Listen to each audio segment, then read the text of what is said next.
Hey guys, welcome back to my channel. Thank you for coming back if you have been here before, and welcome if this is your first time. Today we're going to be making marquee letters out of foam boards. So if you're interested in learning how to make it, please stick around. So the first thing we're going to need, of course, are our foam boards. I get mine from Hobby Lobby. You can get them at the dollar store, but I do prefer the Hobby Lobby brand. They're just a little bit more durable to me. You can get them for 40% off every other week. So wait for a sale if you want to save some money. We also will need our X-Acto knife with a few extra blades. And of course you need your hot glue gun, high temp, and glue sticks, because we're going to glue the frames together. So the first step, we're going to take our number stencil and we're going to tape it to the foam board. Now I printed this at Staples on one piece of sheet. I think they go up to like 4 feet high, so you can do that, or you can print the numbers on a regular printer in pieces and you can put it together like a puzzle, but this worked out well. And basically what you see me doing here is just I'm taping it down to the foam board so that it stays steady. When I go to cut it, it doesn't move around.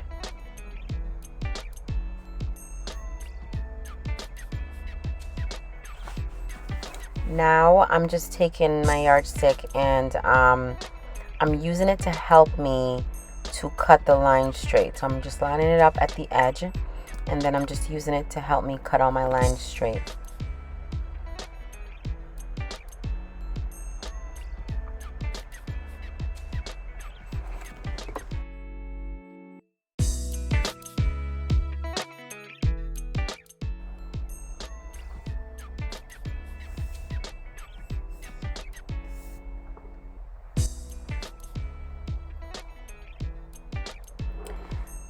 I just want to mention that because I am using my dining table to do this project, I do have a piece of cardboard on there to protect the table, but I also have underneath the foam board a self-healing cutting board, which I picked up at Walmart. That just helps, like I said, to protect my furniture and to keep a flat surface as well when I'm cutting, so that I can get the straightest cut that I can. And basically, like I said, I'm just going around and just cutting out the number.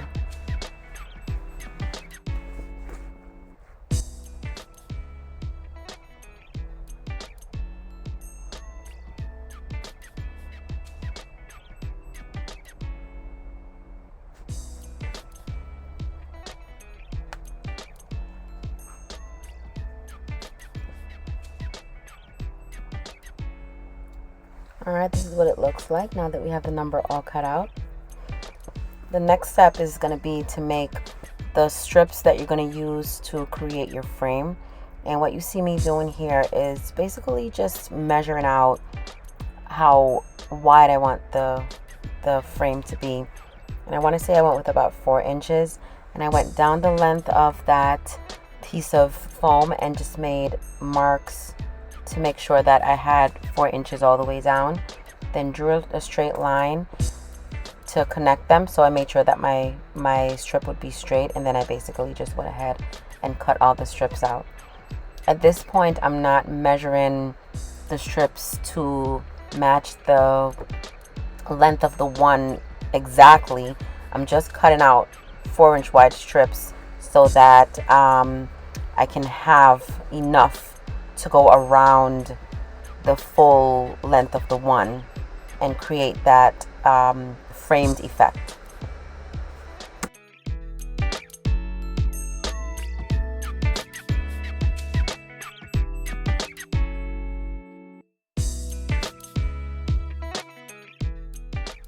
Alright, now that I have all of my frames cut out, now it's time to start measuring out the different pieces, and we're going to glue it all around the one to, like I said, create that framed look. The first thing I want to do right now is I'm going to create that curved piece right at the top of the one where you see it curves a little bit. Because the foam board, it doesn't naturally curve, what you need to do is you need to cut, just cut lines along the length of that piece, but you're not going to cut it straight through. What you're going to do is you're going to cut it about 3/4 of the way through to create the opportunity to kind of fold it. So cut it about 3/4 of the way through, and that's going to allow you to bend it so that it could curve. And you'll see exactly what I mean in a second. Just like I said, be mindful of not cutting it all the way through. But you'll see in a second what I'm talking about. And I'm cutting the lines about 1 inch apart.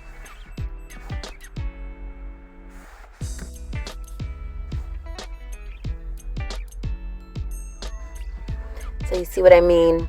Now that we've cut the lines in the piece of foam board, we can curve it, and that will make it fit perfectly with that curved space at the top, or any curve if you decide to do a curved font for your letter or your number. At this point, we're going to start gluing everything on. So at this point, you should have measured out, your pieces to fit into the different parts of your letter or number. And then you're just gonna pretty much just use your hot glue and just glue all around it until you fully framed the one.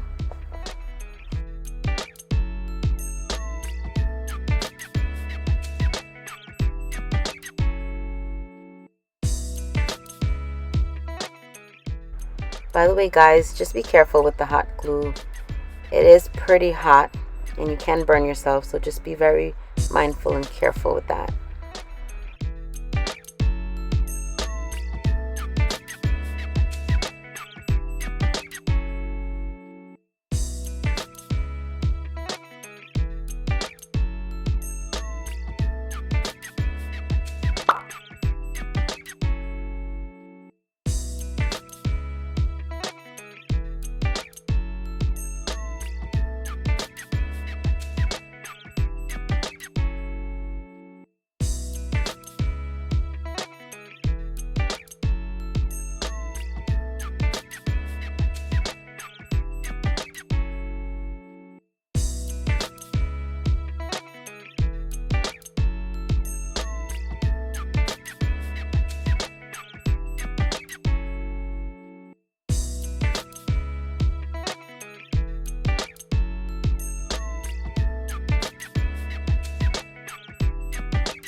Now that we've finished with our framing, we're going to make the holes for the lights. So what you see me doing here is basically just trying to measure where I want to put the holes, and I basically want to follow the curve of the letter. I'm just going to follow the shape of the letter. The first thing I did was I found the center point from wall to wall, and then I had to decide how far from the wall, I guess kind of like the front wall, I wanted to make it. So I think I went out about 3.5 inches, and I wanted them spaced out about 3.5 inches apart.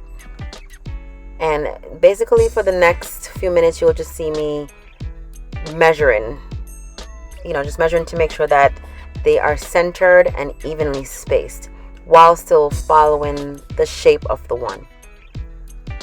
I don't think this needs to be an exact science. As long as visually it looks evenly spaced and centered, don't feel like you have to have the exact measurements. Just measure as accurately as you can. We're not professionals. I'm not a professional. I just want it to look good. So if visually you can't tell if it's a 1/2 inch off, it's fine. It's okay. Don't stress about it. But basically that's what you're going to see me doing. I'm measuring all the way down, and like I said, just trying to make sure that the holes are both centered and pretty evenly spaced.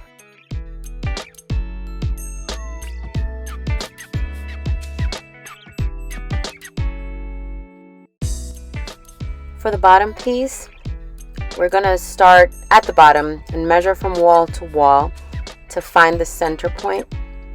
And this again is in an effort to keep all the holes centered and evenly spaced. So you know, if I continued with the path I was going, then there's a possibility that by the time I got over to the two side walls, I wouldn't have it the 3.5 inches out. So I start from the walls and work my way to the middle, if that makes sense, and then I can make my adjustments there. So even if it doesn't measure out exactly to the 3.5 inches wide, I can adjust it there and it's less obvious than if I didn't have, you know, the space I needed for the side walls. So as you can see, I'm going to be starting from the side walls and working my way towards the middle.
Now that we've made all the holes, what I'm basically doing is I'm counting out my holes to make sure that I have enough light bulbs to fit through and fill it up.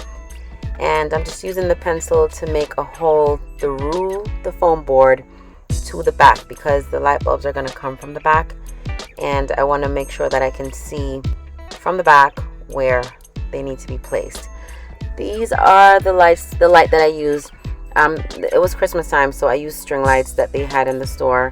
Obviously you can use different ones, whatever's available during that season. And what I'm doing here is I basically am using the base of the string light to just pretty much draw a stencil for me to cut the hole, because I'm gonna have to cut a hole for them to fit through, and I want it to be pretty snug. So I'm using the base of the string light to measure exactly how, whatever the circumference of the hole is going to be. I'm just drawing a circle around the string light, basically, not to sound fancy. I'm just basically placing it and drawing a circle around, and I'm going to cut that drawing basically. Now what I will suggest is it's always better to go a little bit smaller than go a little bit wider, because you can always make it bigger but you can't make it smaller once you've cut it. So it's better to cut it a little bit smaller. Just remember that part.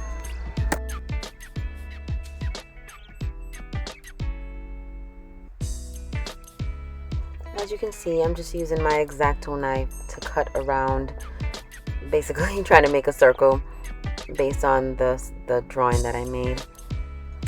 That's everything complete. As you can see, visually to the eye, you can't really tell that, you know, it's not exactly spaced. And what I'm doing here, I'm going to take the bulbs out, because we're going to insert the base through the back of the number, and then we're going to reattach the bulb in the front, because we don't want to see the base. We only want to see the bulb once your letter is facing forward.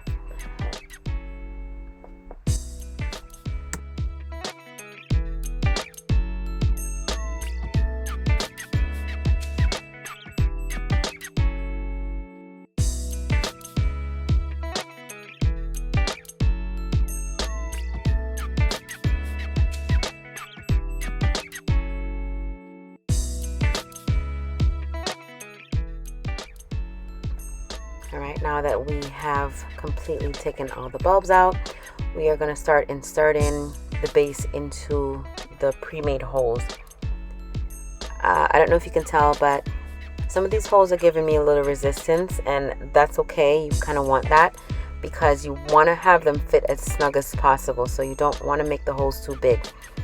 if they make their own little groove, it works out better for them to sit snugly. So it's okay if you make the holes a little bit too small.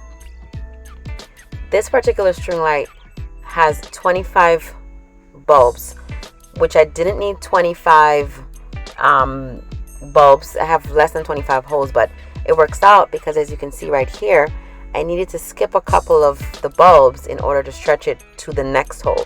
So that's something to keep in mind when you purchase your string lights, because if it was the exact amount, I wouldn't have enough. So it's always good to either measure out the space exactly or buy a string light that has more than enough bulbs, more than what you need, so you have space and room to work with. My son wanted to help me to keep everything together because all those bulbs were just rolling everywhere.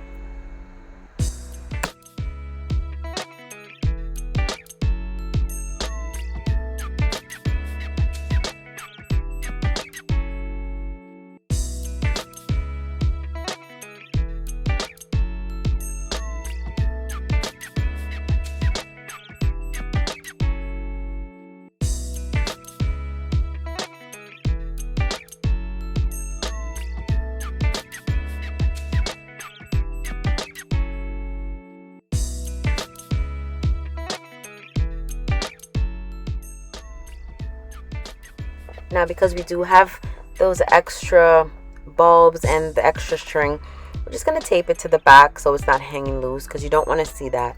So you're just going to tape it to the back to secure it. And, nobody's going to see back there. They're not supposed to anyway, or it's not meant to be seen. You just want to know what's going on in the front. So just tape it up to the back. It doesn't need to be pretty back there. It just needs to be functional.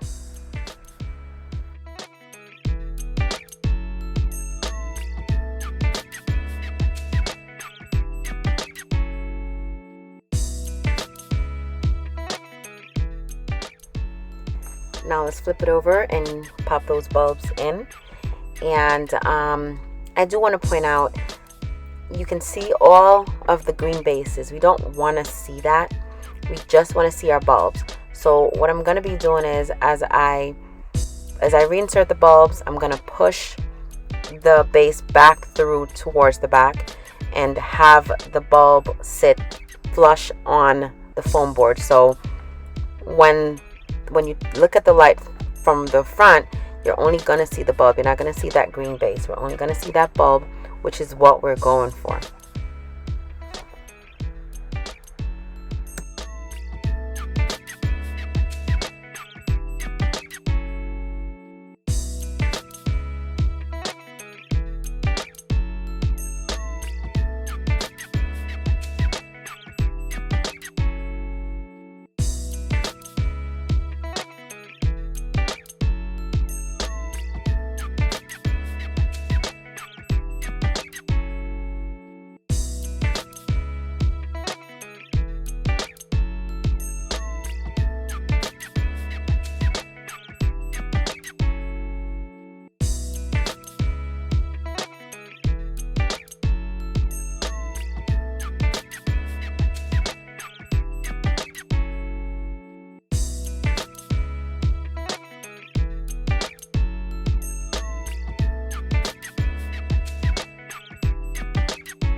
All right, this next step I want to say is optional, because as you can see, the number stands up pretty well on its own, but I'm just adding just little legs in the back, just as an added security to keep it standing up. And basically what I did, I just cut little triangles and I'm gonna glue them on both sides of the number at the back. And like I said, that's just gonna give me an extra set of legs, even though it does stand up pretty well on its own. So this is optional. I just chose to do this. You don't have to. Some people even glue it flat to like a, you know, like a larger piece that goes from the front to the back, if that makes sense. I don't know if that makes sense, but just cut like a bigger piece than the base. It's wider than the base, and just glue it in the middle of it so you have support in the back and the front. But this is how I chose to do it, and again, it definitely stands up on its own. Here's the finished product, guys. Please let me know what you think. It was pretty quick and easy and inexpensive. Let me know in the comment section below if you would try this, if you have ever tried this. Let me know how it turned out. Thank you so much for watching, and I hope to see you on the next one.